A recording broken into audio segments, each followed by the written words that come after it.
Boa noite, irmãos. Você que nos acompanha pelas redes sociais, receba o nosso abraço e a saudação em nome do Pai, do Filho e do Espírito Santo. Saúdo a todos, aos que estão nos acompanhando online e aos que estão presencialmente, com a graça e a paz do Senhor Jesus. Este é o dia que o Senhor fez. Regozijemo-nos e alegremo-nos dele. E não nos esqueçamos que grandes coisas o Senhor tem feito por nós. Por isso nós estamos alegres. Irmãos, vamos abrir o texto sagrado, a palavra de Deus, no livro do Êxodo. E à medida que você for abrindo, vamos ficar de pé. Êxodo capítulo 18. E nós vamos fazer a leitura nos versos 25 a 27.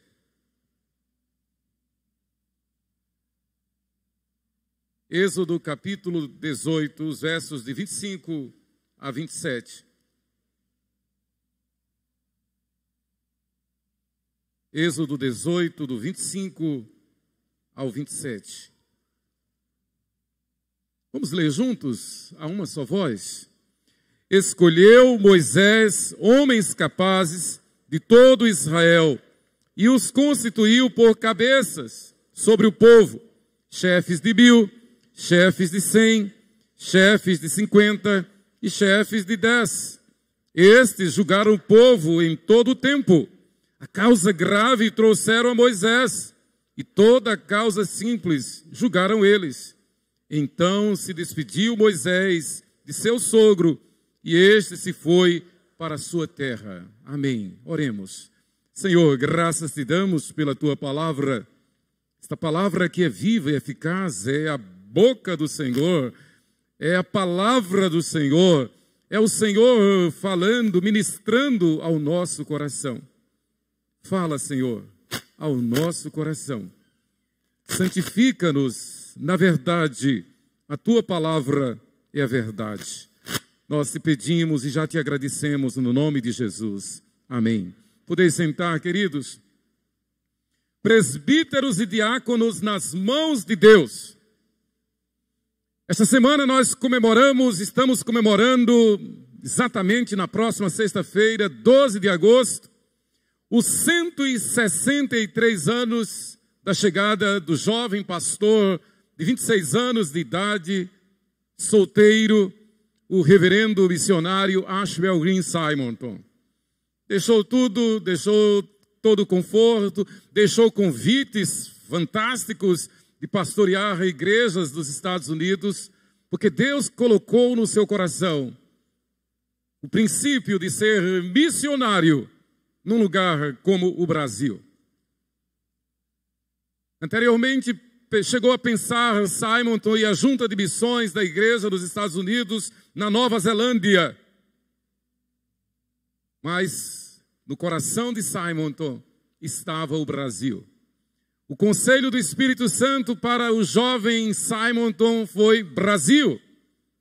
Estamos comemorando 163 anos da sua chegada. E 12 de agosto também estaremos comemorando os 73 anos de organização da nossa igreja local, Igreja Presbiteriana 12 de agosto, uma chama viva no altar de Deus, que pela graça e misericórdia de Deus faz ressoar o mesmo brado, o mesmo ímpeto, o mesmo desiderato, a mesma ordem, a mesma vontade que o Espírito Santo gerou no coração do jovem Simonton. A mesma determinação que o Espírito Santo gerou em João Calvino, que recebeu um conselho, ele vinha fugindo, ele foi excomungado em Paris, ele era um clérigo católico, apostólico romano, mas lendo as Escrituras conheceu a verdade e passou a pregar a verdade, foi excomungado, foi expulso, condenado à morte em Paris.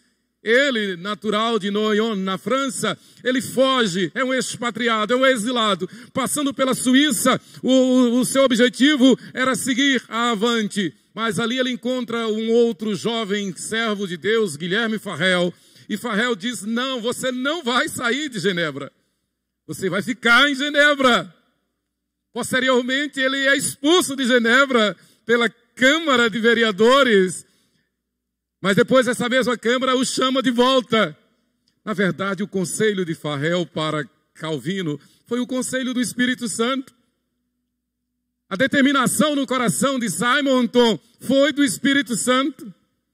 Nesta noite, pela graça de Deus, nós estaremos ordenando novos oficiais da igreja, dando posse a oficiais reeleitos, instalando, investindo de autoridade como oficiais da igreja a irmãos que para isso foram eleitos por essa Assembleia, que, como muito bem diz o lema da nossa igreja, é uma chama viva no altar de Deus. Esta obra não é nossa, esta obra é de Deus. E esse slogan, esse lema da nossa igreja diz tudo. Mas Simonton, no seu diário, ele registrou, dentre tantas pérolas, ele disse o seguinte: o mais importante e mais difícil para o missionário. E aí nós podemos acrescentar pastor, presbítero, diácono, é sintonizar a alma com o trabalho do mestre. Sinto que não progredi muito e que esse pecado deve humilhar-me profundamente na presença de Deus. Entro, pois, no segundo ano com o meu alvo definido, segundo ano aqui no Brasil. Entro, pois, com o meu alvo definido e a decisão de ter maior cuidado com a minha vida interior, procurando a santidade, procurando a inteira consagração a Cristo. Cada pecado, cada indulgência, concessão pecaminosa, não é apenas um golpe contra a minha própria alma, mas tende a destruir imediatamente meu sucesso e utilidade.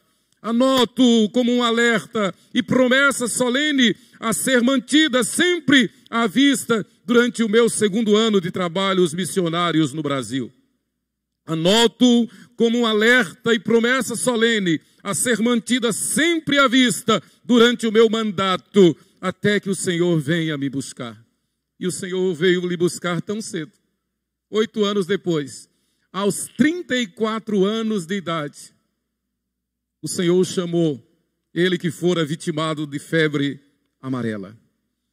Queridos, Moisés recebeu uma das visitas mais importantes já registradas na história. Moisés já havia retirado o povo do Egito. Já havia atravessado de forma portentosa, miraculosa, o Mar Vermelho, que se abriu, formando 2 paredões de água, como se fossem blocos de gelo, e a pé enxuto, Moisés e aqueles cerca de 2 milhões de hebreus atravessaram o Mar Vermelho. Após a travessia, o Senhor mandou que ele estendesse novamente a vara, e estendeu. E as águas voltaram a fluir normalmente, sepultando Faraó e os seus exércitos. Momento tremendo. E a história registra que agora Moisés está ao pé do Monte Sinai, o Monte da Aliança, lá no deserto, onde ele receberia as tábuas da lei, as tábuas da aliança, os 10 mandamentos. Um momento tremendo, um momento decisivo, determinante na história de Israel e na história da igreja e na história mundial. Ali estava o povo de Deus, ali estava o povo de onde viria o Messias, Jesus Cristo, nosso Senhor. Moisés está num divisor de águas, literalmente.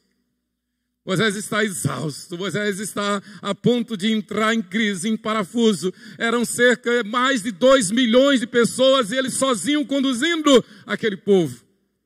Mas o Espírito Santo toca no coração de seu sogro, Jetro. E Jetro pega sua filha Zípora, seus 2 netos, Gerson e Eliezer, porque Moisés houvera deixado eles lá enquanto fora ao Egito libertar o povo. Moisés está sozinho e não é bom que o homem esteja só. O Senhor está aí valorizando a família, mostrando a ênfase que ele dá à família. E Jetro prontamente sai de Midian e vai por aquele deserto ao encontro de Moisés lá ao pé do Monte Sinai. E o texto diz que Jetro, ao chegar, fica perplexo ao ver Moisés cuidando daqueles mais de 2 milhões de pessoas. Na verdade, Moisés estava exercendo um governo episcopal. Sozinho, como um bispo, conduzindo tudo, decidindo tudo. E Jetro trazia consigo, pelo poder do Espírito Santo, uma nova proposta de um governo representativo, um governo de oficiais, um governo presbiteriano, literalmente. E Jetro então dá este conselho a Moisés: Moisés, não faça isso, não é bom o que você está fazendo. Escolha homens capazes para que julguem este povo. Procura dentre o povo homens capazes. Procura dentre o povo homens capazes, tementes a Deus. E quando a assembleia da igreja se reúne e nós oramos, e nós vimos pelo menos uns 3 meses orando, ministrando, ensinando, pastor Lucas, eu, ensinando aqui, doutrinando a igreja sobre a importância, a responsabilidade, sobre o que a Bíblia preceitua sobre oficiais e diáconos, que resumindo devem ser servos. Aos presbíteros, a incumbência das principais de ser um homem apto para ensinar. Assim o apóstolo Paulo diz. Aos diáconos deve prevalecer a determinação, a vocação de ser apto para servir, para socorrer, para cuidar, para zelar, para administrar o patrimônio da igreja. Jetro dá este conselho: procura dentre o povo homens capazes, tementes a Deus, homens de verdade, que aborreçam a avareza, põe-nos sobre eles por chefes de 1000, chefes de 100, chefes de 50 e chefes de 10, para que julguem este povo em todo o tempo. Toda causa grave trarão a ti, mas toda causa pequena eles mesmos julgarão. Será assim mais fácil para ti, e eles levarão a carga contigo. Na verdade, Jetro estava fazendo o esboço de uma reunião do conselho. Jetro estava dando a fórmula de uma reunião do conselho, num sistema presbiteriano. Não tem outra. É exatamente isso. E nós vamos ver então lá no Novo Testamento os apóstolos, Atos capítulo 15, fazendo o mesmo. Reunindo os apóstolos para decidir as questões da igreja, para dirimir, para orientar, para mostrar a igreja, para apacentar a igreja.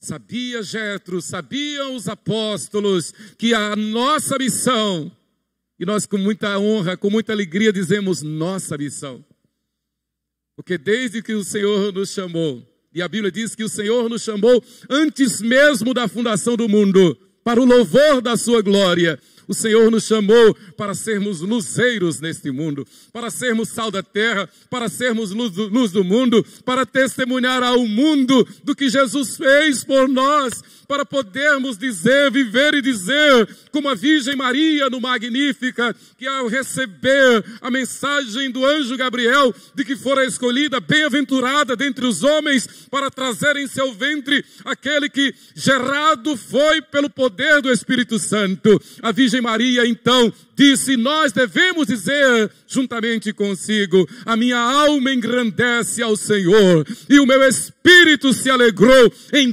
Deus, o meu Salvador, porque contemplou na humildade da sua serva, posto que desde agora todas as gerações me considerarão bem-aventurada. Essa não é uma prerrogativa apenas da Virgem Maria, ela foi bem-aventurada, louvado seja Deus pela sua vida, mas esta é uma prerrogativa da igreja do Senhor, de toda a igreja. O Senhor nos escolheu, o Senhor nos redimiu, o Senhor forma a direção da igreja, o Senhor dá o conjunto da igreja, a organização da igreja, como vemos aqui em Êxodo capítulo 18, com o propósito de que o mundo veja Cristo em nós, a esperança da glória. Como disse Moisés no seu cântico, Jeová Nissi, o Senhor é a nossa bandeira, para que o mundo ao olhar para nós, veja a bandeira de Cristo em nós. A única esperança para o mundo, a única esperança para a humanidade. Jetro, sacerdote de Midian, o texto diz que ele era sacerdote e ao encontrar-se com Moisés, ele oferece sacrifício a Deus. A história registra, como encontramos em Gênesis 25, versículos 1 e 2, que Jetro era descendente de Abraão, da linhagem através de Quetura, uma das esposas de Abraão. Trazia consigo a semente do temor a Deus, e ele oferece culto a Deus. Queridos, fazendo um parênteses aqui, nós vivemos e nos movemos e existimos com um propósito principal: glorificar a Deus. exaltá-lo e nele nos deleitarmos para todo sempre. Esta é a razão pela qual, como diz o apóstolo Paulo, nós vivemos e nos movemos e existimos. Interessante que o nome de Jetro, também conhecido como Reuel, no hebraico significa excelência. Jetro é excelência e Reuel é aquele que é amigo de Deus. Que companhia, que modelo de oficial da igreja, de conselheiro, de presbítero, de diácono, um homem que é conhecido como excelente, um homem que é conhecido como amigo de Deus. Nós podemos dizer, né, pastor Lucas, que a igreja 12 de agosto não é apenas uma igreja, mas é uma família, né? O nosso corpo, isso não é fácil, isso não é obra de homens, isso é graça de Deus. Estou falando sobre o conselho de Jetro a Moisés, e eu me lembro de alguns conselhos na história. Como o conselho de Farel a Calvino, fique em Genebra, não saia. O conselho que Calvino deu a Francisco I, rei de França, quando Nicolau Durand de Villegagnon, a França invadiu o Brasil e estabeleceu sede no Rio de Janeiro. E Villegagnon pediu ao rei de França, Francisco I, que mandasse educadores para o Brasil. Francisco I teve o cuidado de consultar este homem de Deus, João Calvino.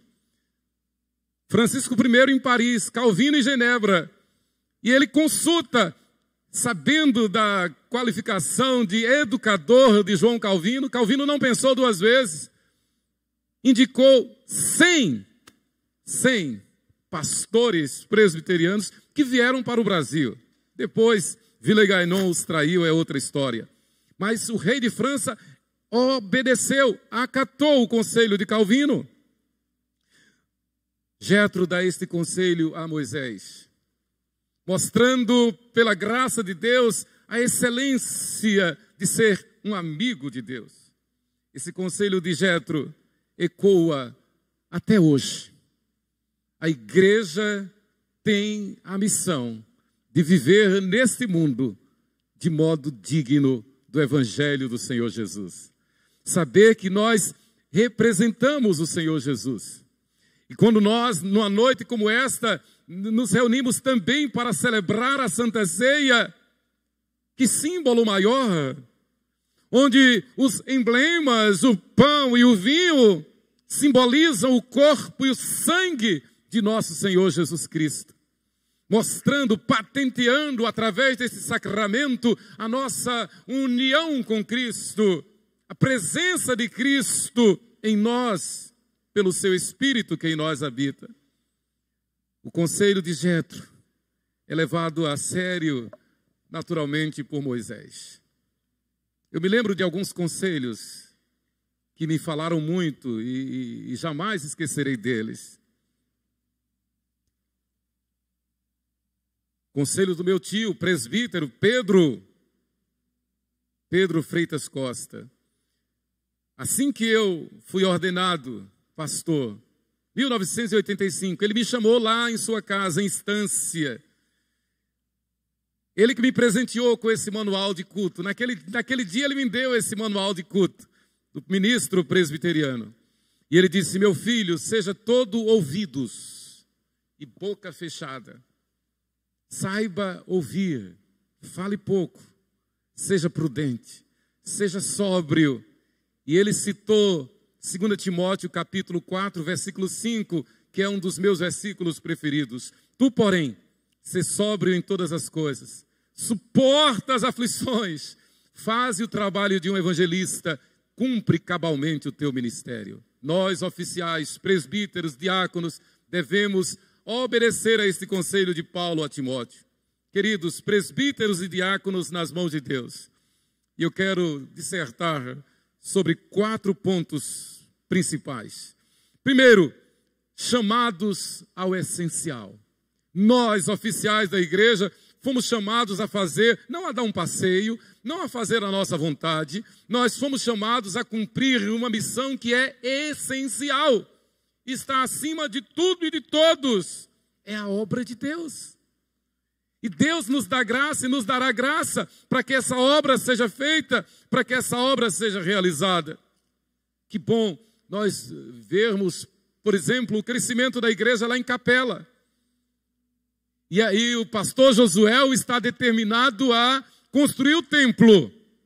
Já está de olho no terreno. E ele me falou, o terreno é 80 mil numa avenida importante lá em Capela. Mas nós não vamos comprar prestação, nós vamos comprar à vista. Começou a campanha um dia desses. Não tinha nada. Mas hoje já tem 30 mil reais. Até sexta-feira já tinha 30 mil reais. Louvado seja Deus. E você chega lá na congregação em Capela, é um punhadinho de irmãos. Mas Deus é o dono da obra. O essencial é fazer a vontade de Deus. O essencial não é fazer a nossa vontade. O essencial é crer que o Senhor é poderoso para fazer infinitamente mais do que tudo quanto pedimos ou pensamos. Quando esse trabalho começou em Capela com a nossa irmã Aparecida Barreto, se o Senhor não tivesse dado a visão a Aparecida Barreto e a visão a nós e ao conselho, o trabalho teria sumido no mapa. Mas Deus nos deu graça. Deus usou a irmã Aparecida Barreto. Louvado seja Deus. E esta obra prospera para a glória de Deus. É preciso registrar que foi a irmã Aparecida Barreto que veio aqui no gabinete e disse, pastor, eu comecei o trabalho, mas eu não sou pastora. Eu não sou a igreja é do Senhor. E o Senhor é o pastor, então tome conta. Aí o Senhor mostrou Josué. Louvado seja Deus por isto. Então, como oficiais da igreja, nós temos que buscar o essencial. E aqui no contexto, nós vemos o cuidado de Deus para com Moisés através de Jetro. Pense que Moisés estava sozinho, conduzindo aquele povo. A sua família ficou lá, porque ele foi cumprir aquela missão junto com Arão, tirar o povo das garras de Faraó. Mas ele estava sozinho, sem Zípora, sem Gerson, sem Eliezer, sem a família. Não é bom que o homem esteja só. Jetro, iluminado pelo Espírito Santo, leva a Moisés a família.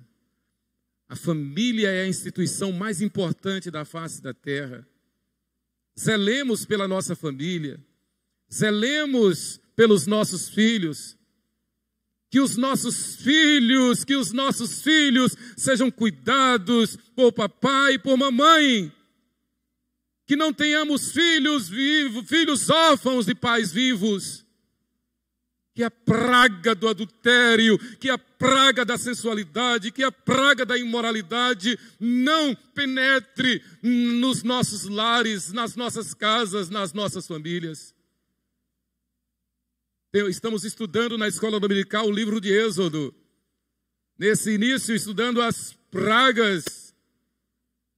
E nós estamos vendo como era grande a idolatria lá entre os egípcios. E o Senhor manda aquelas pragas para destronar, para desmascarar os ídolos do Egito. Mas dos principais ídolos que existem no mundo desde então, é o ídolo da sensualidade, o ídolo da imoralidade, o ídolo do adultério. É trocar o essencial pelo errado, é trocar o santo pelo profano. É o culto à porneia. Porneia é trocar o certo pelo errado. É de onde vem a palavra pornografia. É trocar o certo pelo errado. E há uma verdadeira idolatria dessa coisa aí no mundo. Como oficiais da igreja, nós somos chamados a viver o essencial. O essencial é a comunhão com Deus. O essencial é a família.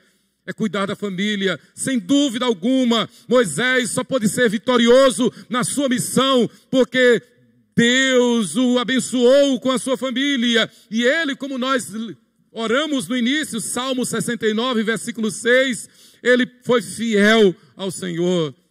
Salmo 69, versículo 6, lema para nós, oficiais da igreja: não sejam envergonhados por minha causa os que esperam em ti, ó Senhor, Deus dos exércitos, nem por minha causa sofram vexame os que te buscam, ó Deus de Israel. Seja Deus verdadeiro e mentiroso todo homem. Ou seja, prevaleça a palavra de Deus e a minha palavra caia por terra. A minha palavra só vale, só tem sentido se estiver embasada na palavra de Deus. Meus conceitos e preconceitos caiam por terra, como diz esse salmo messiânico, Salmo 69. Mas em segundo lugar, irmãos, nós somos chamados à prudência. O conselho de Jetro a Moisés é um conselho de prudência. Charles Swindoll, comentando a biografia de Moisés, ele diz: à medida que a carga aumenta, o líder sábio não fica mais ocupado, ele fica mais atento. À medida que a carga aumenta, a responsabilidade aumenta, o líder sábio não se ocupa mais, ele fica mais prudente, mais atento, mais esperto, ele pede ajuda, ele pede socorro, ele clama a Deus, ele faz como Davi, clama a Deus. Jesus, caminhando junto ao mar da Galileia, ele viu os irmãos Simão e André que lançavam rede ao mar, porque eram pescadores. Então Jesus lhes disse: vinde após mim e eu vos farei pescadores de homens. Determinação. O Senhor nos chamou não para fazer a nossa vontade, mas o Senhor nos chamou para fazer a sua vontade. Interessante que esse conselho de Jetro a Moisés é um recado, é uma mensagem clara, viva, para que Moisés não caísse na tentação de pensar que fosse alguma coisa. Na verdade, a obra de Moisés só foi feita porque ele fez em nome do Senhor dos Exércitos, em nome de Deus. João Batista nos dá um exemplo máximo quando diz: convém que Cristo cresça e que eu diminua. João 3, versículo 30. Devemos buscar o essencial. E o essencial, irmãos, é que o mundo veja Cristo em nós, Cristo na igreja. Nós não fomos eleitos oficiais da igreja para fazer a nossa vontade. Nós não fomos eleitos oficiais da igreja para buscar aplauso, para buscar conforto, para buscar status. Não, não, não. Nós somos eleitos oficiais da igreja para representar Cristo perante a igreja e perante o mundo. Que responsabilidade, que santa missão. Isto é essencial. Mas a terceira lição que nós aprendemos no conselho de Jetro é que o ministério de um oficial da igreja é um ministério de simplicidade. E isso fala muito ao nosso coração. Quando Jetro diz: procura dentre o povo homens capazes, homens de verdade que aborreçam a avareza. O meu professor no seminário, reverendo Otton Guanais Dourado, ele dizia com propriedade: meus filhos, cuidado, porque a política eclesiástica é um pecado mortal, mata a igreja. E é verdade. A política eclesiástica, nós não precisamos disso, embora sejamos tentados a isto.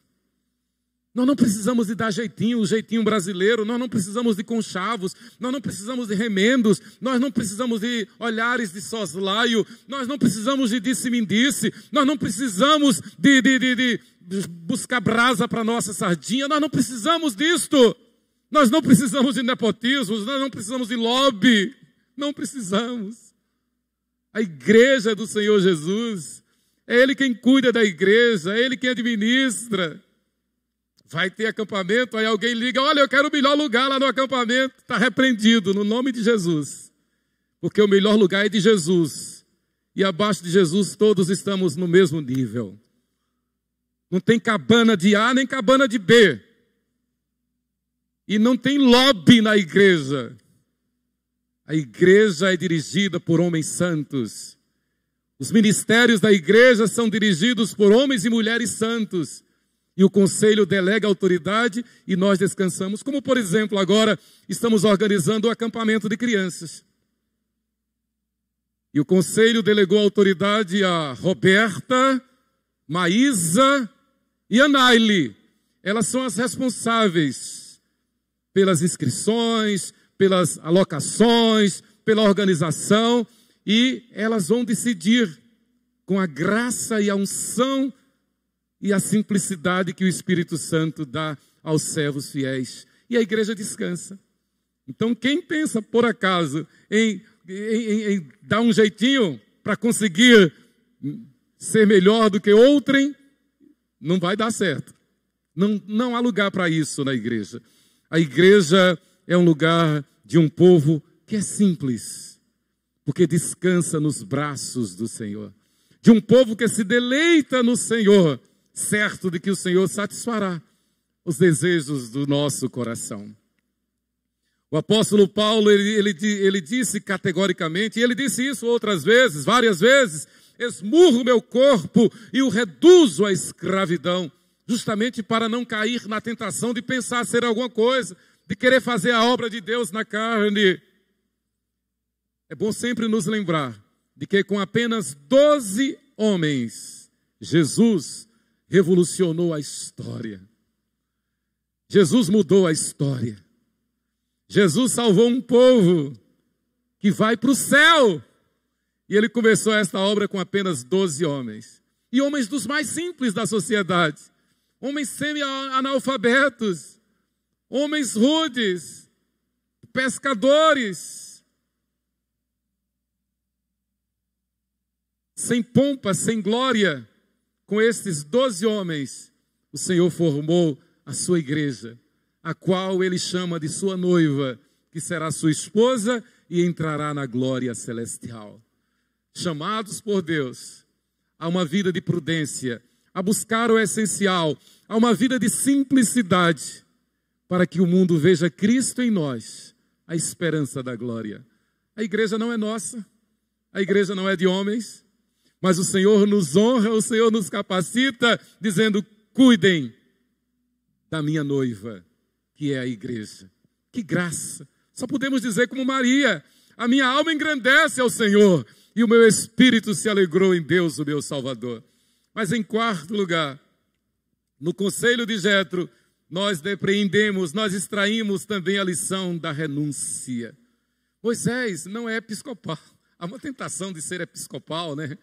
Há uma tentação de ser bispo, de ter consigo todas as decisões, de ter consigo todas as determinações.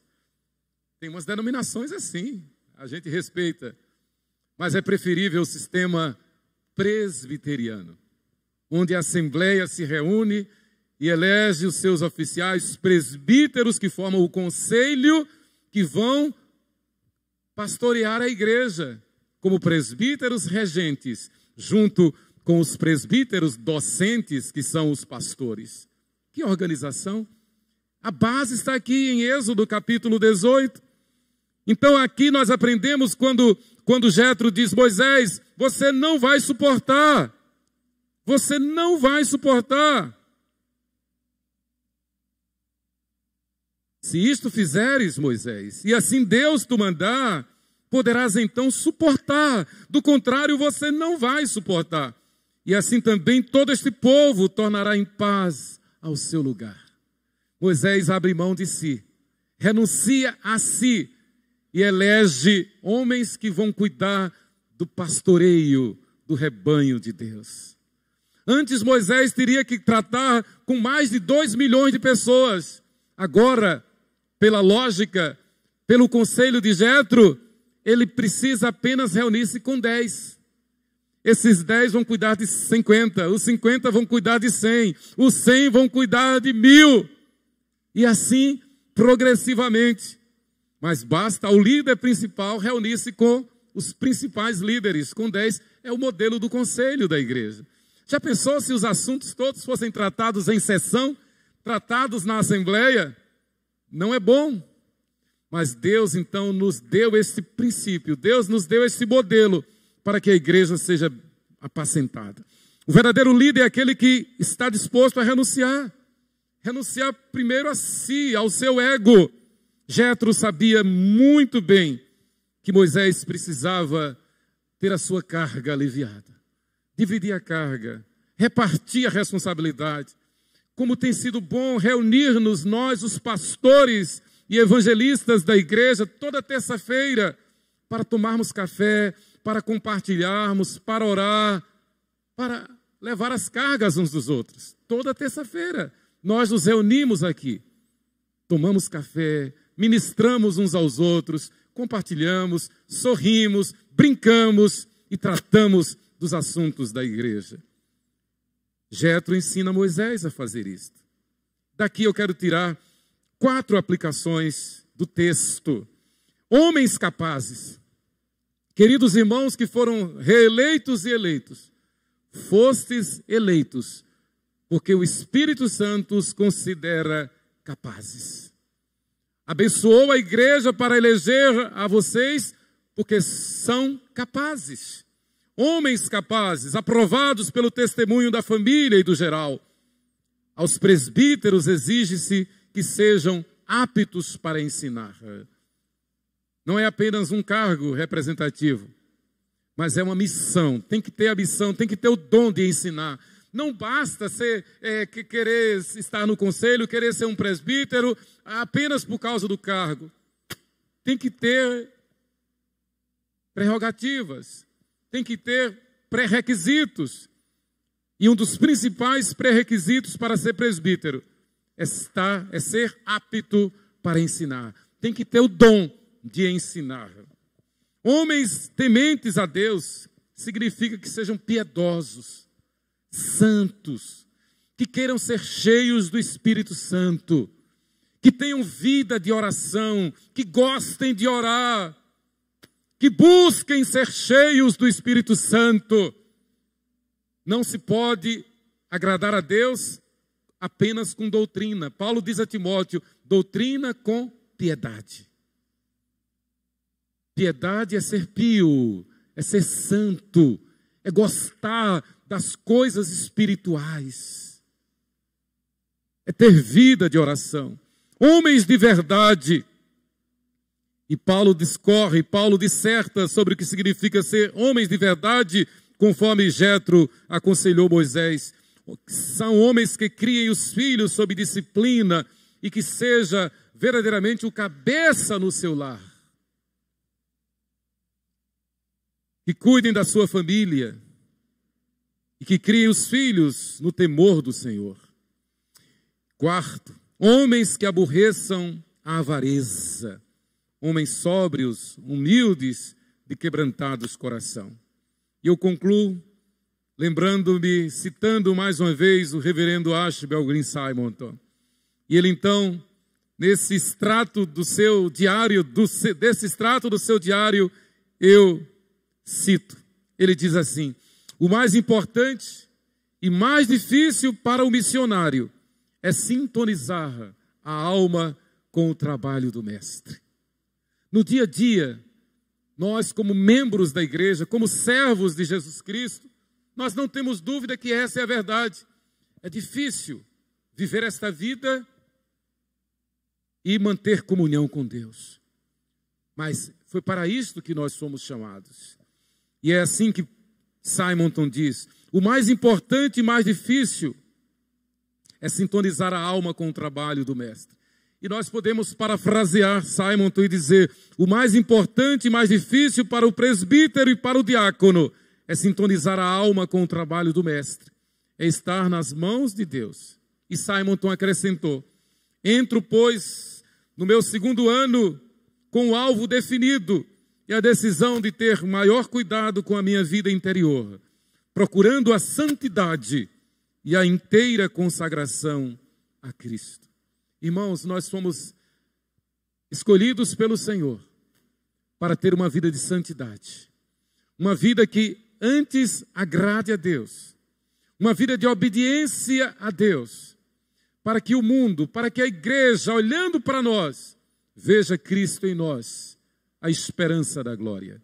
Que Deus nos abençoe. Amém.